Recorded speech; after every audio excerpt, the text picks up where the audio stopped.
I am here with Christopher Daniels, former world champion. You all can see him at Ring of Honor's Death Before Dishonor, where he and Frankie Kazarian take on the Briscoes for the ROH World Tag Team titles. Christopher, how are you? I'm doing great, man. Thanks for having me on today. Of course, you're involved in a little bit of everything. Of course, you were part of that big All In show. You've got this match at Death Before Dishonor coming up. You're dipping your not even dipping your toes into acting, as we saw in Being the Elite ahead of All In. You've got a lot going on. How are you finding balancing everything that you have going on? Well, most of it is the fact that it's stuff that I love to do. Whether it's wrestling or acting, doing the stuff at Universal. It's all stuff that I love to do. So it's easy to be motivated. It's easy to stay motivated and find time for that sort of stuff. And I'm just having fun, man. I'm very fortunate to be able to do all this stuff that I've had the opportunity to do. I loved how your work with Waterworld at Universal and all that played into your match with Stephen Amell at All In. Uh, you were getting a lot of praise for your appearance on Being the Elite ahead of All In, and then your match unfolded with Stephen Amell, and Stephen Amell's getting a lot of praise for his performance in that match. When you found out that you were having this match, how did you look at it? Did you say this is going to be a neat challenge? Like, how did you receive it? 100%, man. I knew it was going to be a great challenge, because basically I was taking a guy, despite the fact that he's probably a world-class athlete, and I've said this before, he's probably the best celebrity in terms of athleticism that's ever gone in the ring for one of these matches. So, I mean, I knew that there was a lot I could possibly do with him, and I think that what we ended up doing really surprised a lot of people. I think when people look at a celebrity match, I feel like the everybody's expectations are at a very low level because, in their eyes, the celebrity has a full-time gig that he's trying to protect. And so they're not going to go out there and give their all. But I mean, Steven is a fan from all the way back. He respects what we do. And so he was 100% committed to going out there and risking himself and doing what it took to raise expectations or to surprise people. And so that was what I was dealing with. Someone who was just committed to the idea of like turning the script on its side and surprising people and having people walk away just impressed with both of us. You're at a point in your career where you've worked with like people all over the world, all kinds of people. Is there anybody who you look at and you're like, man, I'd love to work with them and I haven't been able to get the opportunity to? Well, I think the number one guy has been someone that I've been singing praises for a very long time, and that's Chris Jericho. I think that he and I have one thing in common in the sense that we've got a longevity of our career, and when people talk about reinventing yourself, invariably they talk about Chris Jericho and they talk about me. And so I take that as a high compliment to even be compared to Chris in that respect. And honestly, I mean, whatever I've done, Chris has obviously done it at a much higher level and much higher success rate. And he's definitely one of the greatest to have ever stepped into the ring. And the fact that he and I just haven't had that opportunity to square off, it's a little disappointing, but hopefully, with the landscape of wrestling changing day by day, who knows? I mean, we're actually going to be on a boat in a month, and who knows what could happen on a boat. What's the longest you've taken off from in-ring wrestling since you started? Probably I had a shoulder injury that took me out of the Best of Super Juniors in 2004, and I had to stop wrestling for 6 weeks. But I mean, during that time, I was still doing appearances. I was still at that point doing TNA and a couple of different independents with my arm in a sling. But yeah, that's pretty much it. I mean, this has been it for full time since '99. So yeah, I don't really take a whole lot of time off. That's another parallel between you two. You all don't really get injured very much, I won't say don't get injured, but don't take a lot of time off in that regard. I mean, he does to do other things, but you never hear like Chris Jericho tore his ACL. He'll be out 11, 12 months. You don't hear that about you either. What do you attribute that to?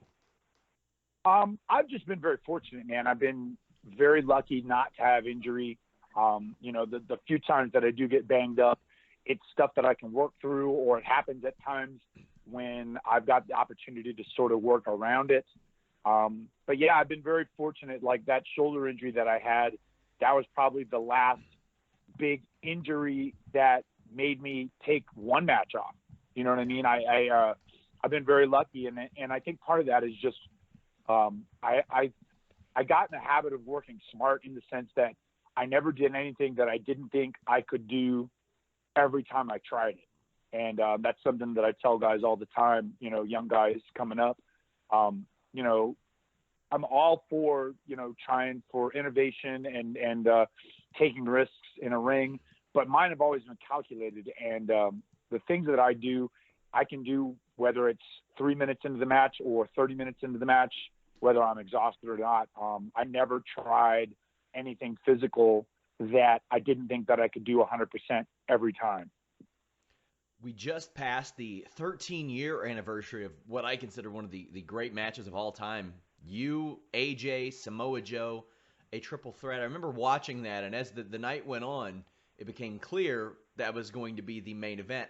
How do you look back on that match? We watched it for a retro review recently, and I mean, there's some stuff even from 2005 that don't hold up today. That certainly does. Thank you, man. I think that that was just lightning in a bottle, man. Just like the feeling about myself and AJ and Joe and just our careers at that point, and the fact that TNA was giving three guys that they didn't necessarily always push towards the main event to give us a main event slot. I felt like we had a lot of momentum on our side, a lot of goodwill from the fans on our side, and that's one of the reasons why I think that particular match, holds up over the course of the years. I think people look at it as probably the promise of what TNA could have been if they had given us, 100% put the ball in our hands and let us go with it. So you've got the Ring of Honor Death Before Dishonor coming up later this month. What else are you doing with Ring of Honor? Are you helping out backstage? How does that work out for you? How is your deal structured, essentially? Yeah, I do help out backstage. I try to help creatively where I can. It's not like I'm writing the story or anything, but I'm certainly trying to put all the pieces together on the board and seeing the best way that we could feature certain guys. And it's a collaborative effort. It's not me by myself. There's a lot of guys in the back that are, kicking ideas around and, trying to get the best out of our roster that we can. So, I'm just a cog in the machine, really, at that in that sense. There's a lot of guys that are, putting their fingerprints on it and trying to help out. And, that's one of the things that I really enjoy about Ring of Honor is the fact that we're all, putting our best foot forward as a team and trying to make the product the best we can. You talk about contributing creatively and, a big creative outlet, comic books, superheroes, that world. You've seen Cody appear on Arrow, and obviously you have a connection with Stephen Amell, but if you could make a cameo role or an appearance in any like Marvel, DC film or TV show, what would that be?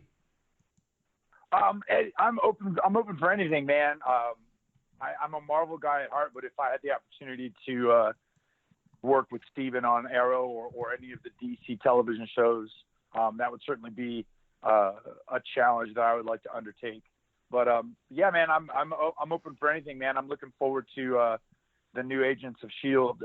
season coming up soon, and the rest of the Netflix shows that have been going on. I haven't even had a chance to get with Iron Fist yet for this season. I'm finishing up Luke Cage now.